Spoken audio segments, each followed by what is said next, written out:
Okay guys, so in this video, I'm gonna give you a really simple fix or follow along tutorial for trying to correct tight ankles. Now, oftentimes tight ankles are a result of tight calves. So when we say tight ankles, we really just refer to a lack of mobility in that area of your body. Now, what we're trying to achieve when we do, say for example, a squat or a leg press, is when we're trying to come down and use a full range of motion, so come down nice and deep, you want to have good range of motion in dorsiflexion of the ankle, which is this movement here where I essentially point my toes to the ceiling. So we want to check if you've got enough range of motion, because here's what happens in a squat. As you start to descend, we always want to keep our heels flat on the floor in a squat or a leg press or whatever variation you're doing. Heels attached to the floor and or pad, whatever equipment you're using is very important. So when you come down, if you have tight ankles, you'll find that you start to descend and you might find that your body weight shifts forward onto the balls of your feet. And if it feels like you're falling forward, and this just means that you don't have the mobility in your ankles in order to drop down into a squat. So what you can see from here is my knee has to travel over my toe. So we want to test if you can do that. So if you get down on one knee, the test will literally just be this, keeping your heel completely planted on the floor, and you're going to start to push your knee over your toe, keeping the heel on the floor, and see how far it can go. And for me, I can get my knee over my toes, so I should be able to achieve good depth in a squat within the context of the ankle mobility conversation. You want to check both sides. Now, fortunately, that would be the first stretch. So what I'd recommend doing is, whether you can get in position or not, if you wanted to mobilize your ankles more, say you needed to, your first stretch would be that demonstration, that test, but I would get you to hold that position for 30 seconds and usually do about 2 sets of each foot.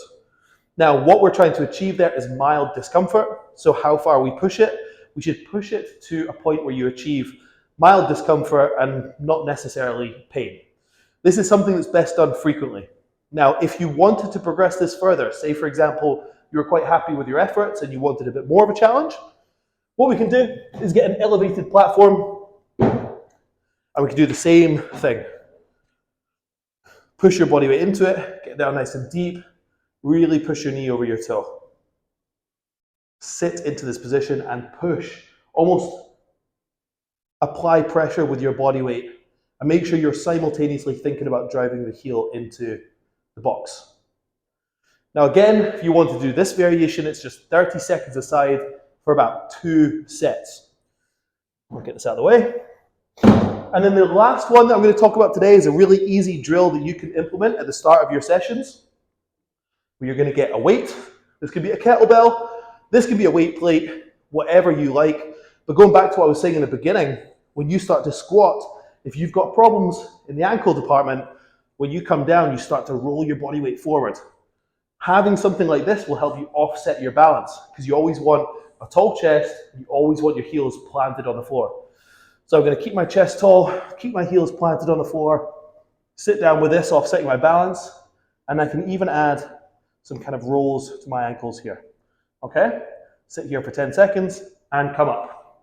I would recommend doing that about 5 times, although you can do a little bit more if you like. You can do a little bit less if you're struggling for time. I would recommend 2 sets.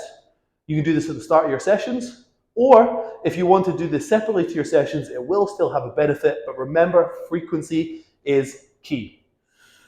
Closing point, if you have restrictions in mobility in the ankle area, it's not always your calves being tight, but it usually is your calves, say for someone who is just a general population lifestyle client. That's what you'll typically see. So with that in mind, we know that muscles, as they get stronger and we strengthen them in lengthened positions, they will almost remain mobile. You will improve mobility in more of a quote unquote permanent state. So just remember and have confidence that as you train and you get stronger, you're doing calf raises, you're strengthening your calves by doing squats deeper and deeper over time, the effects should become more and more permanent and then therefore you should be a little bit more out of the woods. But in the meantime, these are great drills that can help you get down into deep positions in a squat.